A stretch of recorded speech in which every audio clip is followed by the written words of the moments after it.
Hey everybody, welcome to Tuesday. As you can see, I have tweaked the lighting on my camera. I'm not sure I like this, but what do you think? One person pointed out the other light looked green. I agreed. Like I said, I was tweaking it. I have no idea why. It's the same type of light I used before. I have no idea why it was running green. So I went for one that's dimmer, so maybe it doesn't freak things out, but it's also warmer. So I am faking skin tone, which I do not have. This is not my actual skin tone. My skin tone is somewhat the color of paper. It will get better as the summer goes on. We're finally getting some sunshine, but that's not the topic we're talking about today. I realized as I was preparing to talk about extension from yesterday, what I'm going to talk tomorrow about how to stop demonizing the stuff young men like. There was an additional portion of it that you guys actually let me know on Twitter when I asked a question related to the Broken Clock podcast that I do. And that is, what will persuade people? Like, what will change your mind on something? And I mean, I'll save the details of that for the podcast. But the concept of a bad faith argument came up. And this is a very real issue on the internet. And I realize that it does impact a lot of discussions about video games because they do happen online. And it's very difficult to tell the difference between a bad faith argument and an argument truly intended to deceive and a phenomenon that's known as destructive conflict patterns or destructive conflict methods that on the internet look very similar but actually come from very different places. And I think it's important to understand this just because I think you guys know me. The first step towards a workable solution is figuring out what the problem actually is. And that can be very difficult. The problem with the idea of a bad faith argument is it encourages people to mind read and figure out someone's inferred motivations for saying what they're saying. And while everybody does it to some degree, it can be a bad habit. It can lead to preventable misunderstandings and a lot of preventable hurt feelings. But destructive conflict patterns can be identified and because they're actions, they're not intents, they're actions. And gaming and discussions of gaming are full of destructive conflict patterns. And it's interesting because the different ones kind of interconnect and it pretty much, I think, explains a huge part of the problem. And it's because we've got two very distinct groups. There are many distinct groups, but two distinct groups for the purposes of this issue. Gamers have a higher conflict threshold, I will say, especially if you play a lot of competitive multiplayer. Gamers tend to have a higher conflict threshold than regular introverted people. Why? Because we compete in games. We may not be very good at vocalizing or communicating through spoken word in the real world, but we're more okay with conflict than a lot of people. I have noticed this a lot in my life. I come from the philosophy that every conflict is an opportunity, as long as everybody fights fair and it's a productive resolution. It's not that bullshit, let's agree to disagree, or, some other just stuck in place thing. Conflicts occur when two people care about a particular thing very much. That's very good. And they have different opinions about either what's going to make that thing good or how to get to that good place. That is healthy conflict. Conflict is very important in that regard. Unfortunately, what we get into in a lot of modern workplaces, and I've noticed this, I don't know if it's especially in tech, just because I haven't been in other workplaces super much, but I've seen it in tech meetings certainly, and new media meetings certainly, but this idea that conflict is bad and should be avoided. I've got an article here about it. The confrontation avoidance cycle is a destructive conflict cycle. When you try to avoid conflict, it means the conflicts that happen are giant, huge, bad. Okay? When you think conflict is bad, people get very anxious about the entire experience of conflict. You see that here. They avoid it as long as possible. And so when conflict does happen, they handle it poorly. This article says when the conflict gets out of control, that individual handles it poorly. I would say that the individual contributes to a conflict getting out of control because they handle the initial controllable conflict quite badly. It says, in this cycle, there is a prelude and a triggering event, but the conflict doesn't proceed to initiation. An example of a prelude is a past history of poorly managed conflict. A triggering event may occur when one person forgets an appointment or says something hurtful. Okay, what does that mean? It basically means that if someone, say, forgets to do something for you and puts you in a bad spot, that person won't tell you because they are so conflict averse. So instead of working it out and creating that opportunity to get assurances from you that you recognize that that was not okay, and you're going to work really hard to do better, all they do is walk away with hurt feelings, and sort of the rage builds inside. A lot of very, very perpetually angry people are conflict averse. And the next part of this, the next destructive conflict cycle, will be something that's very familiar to people in video games. The chilling effect. You hear people talking about the chilling effect of gaming media all the time. And that's when I went, okay, there is something to this.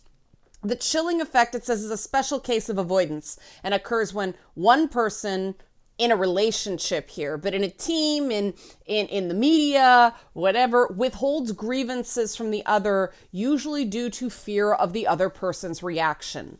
Those engaged in this cycle believe that the conflict is not worth the effort, which often leads to decreased communication and commitment. This is what is going on in gaming right now regarding anything involving race, anything involving sexuality, and anything involving gender and gender identity. People are afraid to engage because it's just not worth it. Not me. Like I said, I have a high threshold for conflict. And I didn't realize that about myself for a long time. People told me I was argumentative or too pushy, and I realized that wasn't it. I don't argue for the sake of arguing, and I don't need to be right. What I realized it was I just have a much higher threshold for when I find conflict uncomfortable. I only really find conflict uncomfortable when someone seems to be totally losing their shit and it is no longer productive. That means ad hominem attacks. That means when people start, spraying mud all over, and things don't become about solving a problem. They become about blame and telling you you're inherently bad. Another thing that happens in gaming all the time. Now, that is a different sort of thing that I will get to, but I want to stay on the chilling effect for a while. The chilling effect is a destructive conflict pattern. It's not good. It is not going to create a more just society. It is not going to change anybody's mind. It is destructive. And this is why I continue to just fling myself on these barricades regarding these topics as much as YouTube will allow me to do. And because it's got to be talked about. And at least if I voice my opinions, then someone is doing it. And perhaps, people can watch somebody else's video that's far more strident, is contributing to that chilling effect, and then they watch my video, and at least they're having something of a dialogue by proxy. Like, I don't claim to have all the answers, and I do, especially now since people have complained they want my videos shorter, I say things sometimes that are imprecise or glib because it's a funny or more entertaining way of saying it. Sometimes I misjudge people's sensitivities on issues. But I do not claim to hold all the answers. If I get a piece of data that changes my mind, I will change. And that's why when people are like, you didn't say this in 2013, I'm like, thank God, I evolved as a person. We're constantly learning. The data is constantly improving and changing. And the truth is that the data on video games has changed even from when I made Lady Bits. And that will be reflected in Boss Fight that's still being worked on. More on that for the patrons. Did I forget the patrons? Let's do the patrons. I forgot the patrons. Help support this channel. Become a monthly patron. Patreon.com/LeannaK.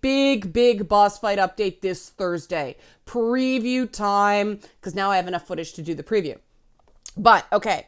This learning process, this getting new data, getting better, refining, getting closer to a workable solution does not happen if there's a chilling effect. And what have we seen in video games since 2012? Very little meaningful movement on these issues. Okay, we had a black playable character in Watch Dogs 2. Woohoo! Okay, that's progress, but is there any meaningful hiring improvements? Not that I've seen. Are there a lot more women working in AAA? Not that I've seen. Because the fundamentals that mean that, certain types of people, it's just not a good fit, both culturally and structurally, have not changed. Why? We haven't looked at those structural issues because we're too busy counting characters in video games. End rant. I say this because other people can't. Sometimes I will say an opinion and I'll say, this is what I've heard, and people take it as something I believe, not the same, but I'll say it just because somebody told it to me, and I feel like it deserves to get a hearing just, at the very least, so I can hear why it may be wrong. I mean, I think this stuff is super important, and I'm deeply concerned about the chilling effect in gaming. I will say again, I was really wrong regarding the impact that the Tropes versus Women in video games series was going to have. I made the Watchmen mistake. Like I said, Alan Moore thought Watchmen people would write their own Watchmen. No, everybody just copied Watchmen. And that's the same thing that happened with Tropes versus Women. Instead of other people being able to make their own series that presents their own views, which may overlap in places, may not. This chilling effect was cast where everybody was afraid that any sort of criticism would get classified as harassment, and so people just shut up, and that dialogue didn't happen. And that, that really, really bothers me a lot. I'm also really bothered because I realized my third monitor isn't working properly. I had to disconnect it for Boss Fight. Anyway, oh wait, it's backwards. Okay, that's the problem with it. Interesting. Okay. Sorry guys. I went squirrel brain right there. Yeah, there, better fill light. There's a shadow on my nose that was bugging me. Let's move on from that. I think many of us don't deny that a chilling effect is real. I just want to be abundantly clear. Chilling effects are not just stifling, they are actively destructive. They're bad. Then we get into when things go boom, which happens in gaming a lot. I think we can all agree on this. And that's when we get into competitive escalation and violence cycle. Don't get bogged down on the wording, okay? In this cycle, conflict gets bogged down in the differentiation phase. Participants are so concerned with winning that they aren't able to respond in a problem-solving manner. The cycle is fueled by previously unresolved conflict, and the blame game continues. Behaviors that contribute to escalation of conflict include yelling, making verbal threats, mocking, encouraging rivalry, invading space, and insults. So, even though these things happen on the internet and not in the real world, I think we can agree that the debate surrounding video games is very much concerned with winning instead of problem solving. And I think that's because the whole thing has become this giant ad hominem that it's not enough to say I'm right. It's not about who's right and who's wrong. It's become about who's bad and who's good. And that's terrible for conflict resolution. Did you like that? Terrible. Like, we all have our beliefs in what is moral and what is amoral. And we all have our ideas of good and evil. The issue with gaming right now is that a lot of things have been branded evil. That might just at best be ignorant, at worst just be coming from a different place than somebody else. You know, at worst ignorant, at best just coming from a different place. I mucked that up.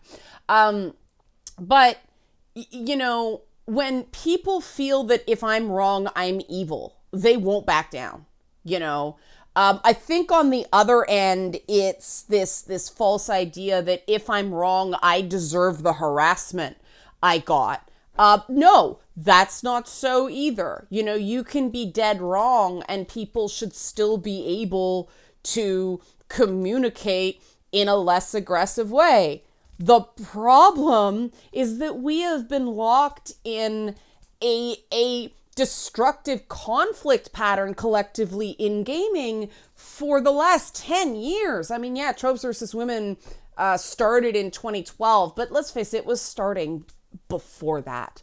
Our habits are bad in resolving these problems. Part of that is the internet, but I think it's a smaller and smaller part. We can only blame the internet so much, right? Because now we can talk in places like Discord and Zoom, which are more kind of closed off. Unfortunately, people wrecked Discord by taking one comment somebody else said and blaming collectively the entire group running the Discord as if they somehow agreed with it because they didn't actively disagree. But we can only take the medium as the message idea so far. It's not just the internet. It's conflict-averse people not knowing how to solve problems because they're so terrified of conflict. That I really think is at the core of this stuff because I've seen it. There's a lot of unhealthy conflict in film and television, but coming from other forms of media, I was really shocked at how conflict averse some game studios are. And they really ostracize anybody who's cool with healthy conflict. Whenever somebody starts to like, yeah, okay, so that fake chipperness, I'm like, oh, that's why I laugh so hard at Silicon Valley. I mean, they nail the sort of conflict diversion perfectly on that show and how it makes the conflicts huge when they finally get there. But one of the big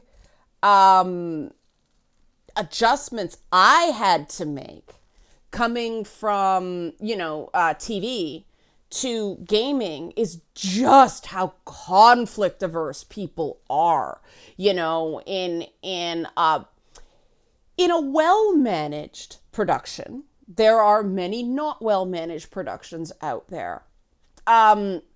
People respect you for picking the right fights in some forms of media. And some game studios may be like that. They, keep their conflicts internal and they fight it out productively. I have found a lot of not just game companies, but gaming websites are so profoundly conflict averse that when you get somebody who loves to fight, they destroy the whole site.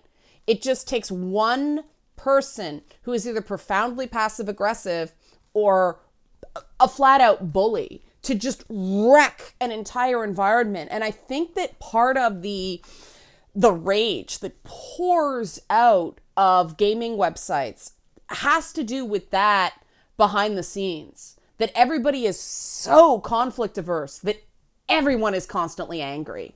So let's go back to the destructive patterns, and you'll notice some recognizable stuff here. So there are three models of competitive escalation. Remember, that's people being too concerned with winning, not concerned with solving the problem.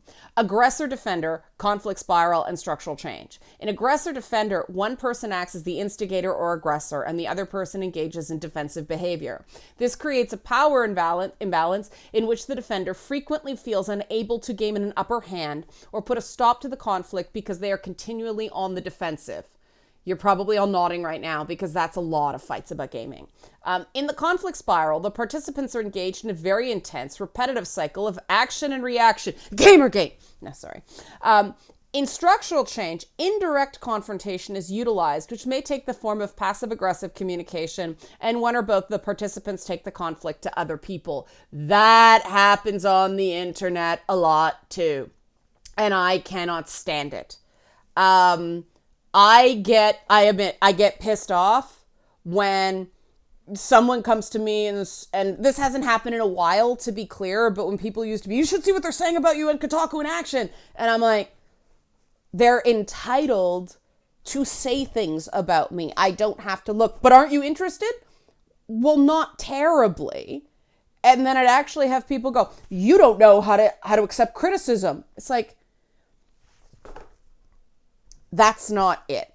And of course, once somebody makes an accusation like that about who you are, that's a destructive conflict cycle, right? But my attitude about Reddits, subreddits, like Kotaku in Action, like Gamergazi, like all those places, is that they're entitled to their opinion until they start doing something like planning to brigade me or false reporting my videos, all of which was done. Or, getting my Facebook account locked down because I was using a stage name, things like that. People are entitled to their opinions. Just because somebody has an opinion doesn't make them right.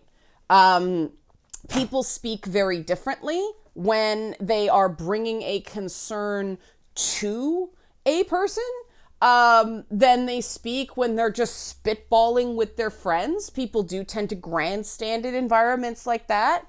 And so it's interesting sometimes to see the range of reactions on a subreddit, but I don't think it's productive or healthy to constantly check in to see what places like that are saying, because it's the equivalent of listening in while people are gossiping about you in the bathroom, right? It's not healthy. A lot of the stuff they probably don't even mean. They're just being kind of mean girl. They're being kind of immature, and they're grandstanding because they have low self-esteem and stuff like that. And it's not productive, like I said, my exception to that is when people are whipping people up on those message boards. And so people get bombarded with, and you can tell when it happens, when your YouTube or your Twitter is like all very similar comments that aren't quite what you said. It's a twisting of what you said. And the likelihood that so many people would torque something you said in exactly the same way independently is highly unlikely. That means a message board somewhere whipped them up and off they went. That's not okay. Everything below that, have at it. But people actually thought I couldn't handle criticism because I wasn't terribly obsessed with seeing what Kotaku in Action said about me. And that has changed a lot. Now, people might think it's odd to hear that. Now people are like, well, that's a healthy attitude. But back then the idea was that Reddit was the place you went to for feedback, before people realized structurally it's very much not. But I cannot stand when people bring something to your attention. It's different when it's something that's going to go public. If somebody's giving you a heads up or an advance warning on something, that's different. But when people are taking a private conversation and basically leaking it, you have to wonder why that person is doing that, right? I mean, there are good intents and bad intents there, but it tends to be a fairly toxic behavior. I am of the belief that you shouldn't say something in private about someone that you're not prepared to say to their face. And if you catch yourself saying something in private enough, you should say it to their face, because it will eventually get back to them, and it's better if it comes from you. But I am not everyone. I really think that if more people address things the way, and I'm not saying my conflict resolution is perfect, let's be clear, but if people address things more in this way that I'm describing, we would get better products, have more productive discussions, and find some common ground on this stuff. Now, the question is, are people interested in this? And this is where we get into the bad faith thing. And I can't prove, with a few exceptions, I'm not going to get into those, I can't prove very many legitimate bad faith actors in the gaming debate. Even people I think who are profoundly wrong and are doing some pretty toxic stuff, I think they're probably more working through their own damage and really not aware of some of the contradictions inherent in what they're doing, as opposed to truly being dishonest. I think there are some dishonest elements, but do they have dishonest intents? I'm not prepared to go there in the vast majority of circumstances. The problem is that one of the big conflict resolution strategies in other areas is mediation, and that's impossible to do in live streams and things like that, because people were so trained by Fox News and talk radio and CNN that people go into these panels wanting a brawl. They don't want people seeing eye to eye. They don't want people compromising. They want people talking past each other and dropping red meat to their base. That's a problem. The other thing that is really, really hard to do, is insist on calm, because there's just too many people involved in an online fight. Sometimes, I have trouble keeping things on an even keel when there's 35 people in a Twitch chat, right? I've had to shut things down a few times because the discussion turned to politics and people couldn't leave it. The other thing that's very, very difficult on the internet is something called finding the cause of the conflict pattern. Going into the root causes of where this disagreement came from. Unresolved conflicts, negative emotions, prior arguments. Because there are so many people involved. And because these conversations are happening, they'll start on Twitter and move on to Reddit, and then they might, end up on Facebook somewhere, and then they'll end up back on Twitter, and then on Reddit, and then in a YouTube comment. It has been so many places before it gets to you. The grievance gets to you. The very angry person gets to you. That it's really hard to contact trace this shit. Where did the original grievance come from? It doesn't really matter. It doesn't. There's a few easy ways, I think, to discern whether somebody is capable and willing of having a conversation with you on merits, or they're just so angry, or they are acting in bad faith, and there's no way to make it better. And one way is to ask them to please, I get that you're very upset. I'm sure you have legitimate concerns. Can you please be less aggressive? I find if somebody says, I'm not upset or I'm not being aggressive, you're not going to be able to get anywhere with them, because they're either not able to identify and name their emotions, or they are so displaced from reality that they're not in a logical frame of mind. And that does happen. It's nobody's fault. It just does happen. If somebody can do that, a lot of the Kotaku in action types could. Very interesting. But if somebody can do that, you've got a chance. That is a big step to showing you're willing to have a good faith discussion. The other thing, absolutely zero zip personal attacks. If someone's telling you what you are, not just what you said, that's an issue. And it's not always a mark of dishonesty. It's just a mark sometimes that people are being very emotional, that are in a very defensive, black or white state of mind. They're not capable of taking in new information. And there have been some very unfortunate circumstances regarding that I've been a part of, where I know the person isn't a bad person. They're just so worked up that it's not going to get anywhere. And they go away thinking I'm a terrible person, and there's nothing I can do about it. Some of them come back later, some of them don't, but you can't win them all. And this is the thing that it uniquely affects women. The degree to which it affects women is more profound, but it affects everybody. There's this this falsehood, this myth that if somebody is controversial, they're bad or wrong, or there's something inherently bad. And this is going back to, again, a lot of game development companies are conflict averse, and so they don't want to bring in anybody who may rock the boat too badly. That's their problem. But that's an indication of mismanagement and a real destructive conflict pattern within their company.